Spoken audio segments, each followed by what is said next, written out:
Petit flashback en août 2019. Est-ce que vous vous souvenez de cette vidéo? Je vous la remontre, allez. Écoute, j'ai un truc de malade à te raconter, je sais pas ce qui m'arrive. Je te dis que j'ai une patiente qui arrive là. Non.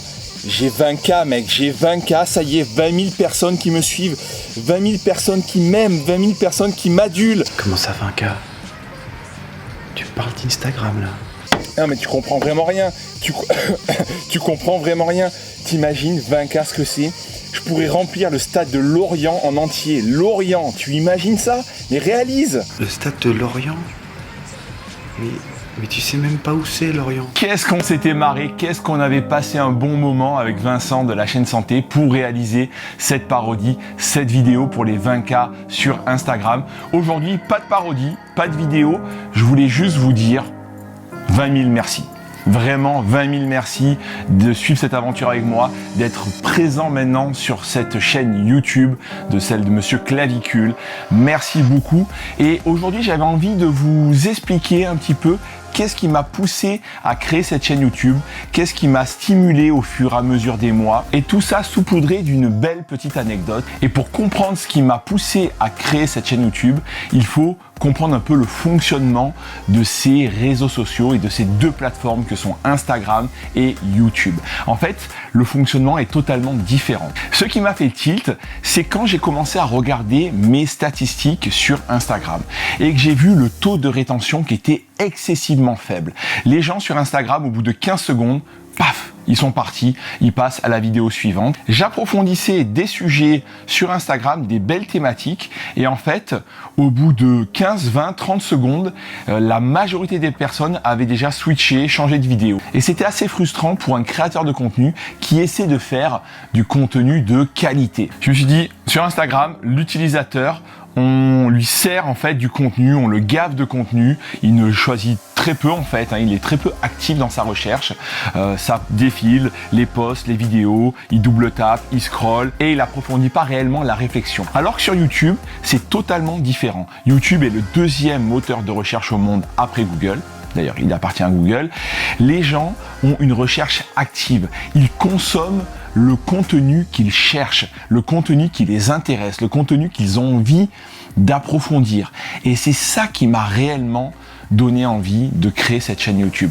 Pour pouvoir faire des grosses thématiques, pour pouvoir faire vraiment réfléchir les gens. Quand je vois le taux de rétention sur YouTube qui est assez hallucinant par rapport à Instagram, je me suis dit que j'avais finalement fait aussi le bon choix de créer cette chaîne YouTube.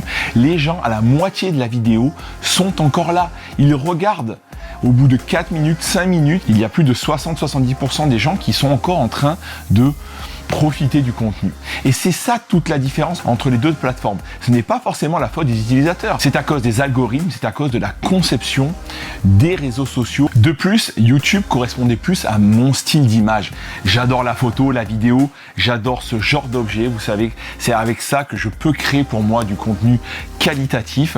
Et c'est vrai que je pouvais exploiter pleinement les capacités de ces boîtiers sur YouTube, ce qui n'est pas vraiment le cas sur Instagram. C'est aussi quelque chose qui m'a réellement stimulé à me lancer sur YouTube pour faire des belles vidéos, faire vraiment de la vidéo. Et c'est donc en janvier 2020 que je décide de lancer ma chaîne YouTube et à partir de ce moment-là, d'essayer de faire le plus régulièrement possible des vidéos. Il va y avoir le premier confinement qui sera vraiment une aubaine pour moi pour créer un maximum de contenu, plein de vidéos qui vont s'enchaîner de semaine en semaine. Et en septembre 2020, il va se passer quelque chose d'assez incroyable. Il y a une vidéo qui va complètement dynamiter ma chaîne YouTube.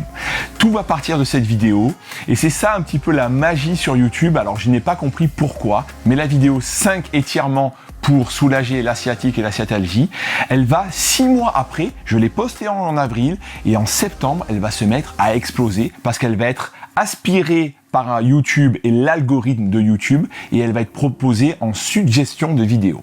Et là, ça va être le début vraiment de l'explosion de ma chaîne et je vais vous montrer toutes les stats de cette vidéo. Ça va vous faire comprendre beaucoup de choses.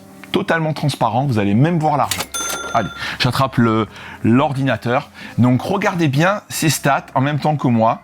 Donc cette vidéo a été postée en avril. C'est l'encéphalogramme plat jusqu'à septembre, et je ne sais pas pourquoi, comme je vous l'ai dit, en septembre, elle se met à exploser pour arriver jusqu'à maintenant à 368 000 vues. Donc une vidéo qui a été quand même pas mal vue, de loin ma meilleure sur ma chaîne YouTube. Et vous allez être 8500 à vous abonner grâce à cette vidéo. C'est quand même assez incroyable quand on regarde ces stats. Ça veut dire que 40% de mes 20 000 abonnés viennent seulement de cette vidéo. Seule vidéo. Le petit côté argent, 815 € de rapporté. Alors vous allez vous dire waouh, c'est dingue. C'est pas mal, c'est grâce à la monétisation, grâce aux pubs que vous voyez avant les vidéos. Mais en fait, c'est ma seule vidéo. Le reste des vidéos, je fais entre 5 et 15 € par vidéo. Donc il n'y a pas de quoi s'enflammer. Mais ça vous permet quand même de voir à quel point un bon YouTuber qui fait 300, 400, 500 000 vues par vidéo, donc avec entre 400 et 1 million d'abonnés, à quel point ça peut rapporter quand même un petit peu d'argent. C'est beaucoup de travail, mais quand même, ça peut devenir rentable. J'avais dit qu'on était transparent, on parlait de tout, sans tabou. Donc voilà les statistiques de cette vidéo. Et du coup, c'est cette anecdote que je voulais vous raconter en me disant finalement tout est parti d'une vidéo. C'est une vidéo qui peut complètement changer la donne, et le plus intéressant c'est que, faisons encore un parallèle entre Instagram et YouTube. Sur Instagram, on poste une vidéo, elle va marcher fort. Si vous avez beaucoup d'abonnés, elle va être beaucoup vue, et puis ensuite elle tombe totalement aux oubliettes. C'est totalement différent avec le système YouTube en fait, où la vidéo peut se mettre à buzzer 6 mois après, et là maintenant ça fait plus d'1 an que cette vidéo est vue 2000 fois par jour. C'est quand même assez extraordinaire. Comme c'est un moteur de recherche, les gens qui cherchent sciatique ou sciatalgie tombent de suite sur ma vidéo parce que YouTube la propose en premier. Et du coup, c'est hyper stimulant pour toutes les créations de contenu qu'on peut faire. On se dit, peut-être que cette vidéo pourra servir, pourra aider des gens, même dans 6 mois, dans 1 an, dans 2 ans, dans 5 ans. Si jamais la vidéo est encore actuelle au niveau données de la littérature, qu'elle était bien sourcée et que ça n'a pas évolué, cette vidéo est encore actuelle et elle permet d'apporter beaucoup de bénéfices aux gens. Ça, c'est quand même quelque chose qui m'a vraiment stimulé, motivé à me lancer sur YouTube, que j'ai découvert finalement au fil de l'eau, qui m'a de plus en plus fait aimer YouTube, cette plateforme. Moi-même, je suis beaucoup de créateurs de contenu super inspirants sur YouTube, aussi bien au niveau santé qu'au niveau photo, vidéo. Vous savez, ma passion là-dessus, qui me permettent de m'améliorer, d'améliorer mon image, d'améliorer mon discours, de me faire évoluer. Voilà, c'était mon petit cheminement de ma chaîne YouTube. Encore 20 000 merci d'être là, de me soutenir, de participer sur cette chaîne, d'être très présent. Et si vous voulez savoir un petit truc que j'aimerais faire peut-être dans les prochaines semaines, prochains mois, ce serait vous parler un peu plus de ça, de ma passion pour la photographie, parce que finalement vous vous dites que c'est peut-être loin de la santé, mais pas tant que ça. Regardez ces photos et regardez comme elles sont apaisantes, comme elles font du bien.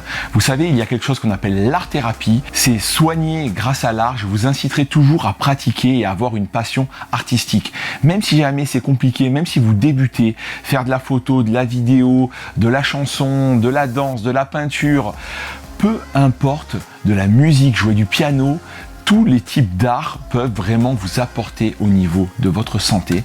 Donc je prône beaucoup le mouvement et je vous incite beaucoup à bouger, à faire du sport sur ce compte. Mais peut-être que dans le futur, ce serait intéressant que je vous parle un peu plus de ça, de l'art. Dites-moi en commentaire si vous aussi ça vous intéresse. Et on essaiera de se faire quelques vidéos là-dessus. Et d'ici là, encore merci. N'oubliez pas le petit rituel, vous le savez, de vous abonner, liker la vidéo si elle vous a plu. Et on se retrouve très vite pour d'autres vidéos santé.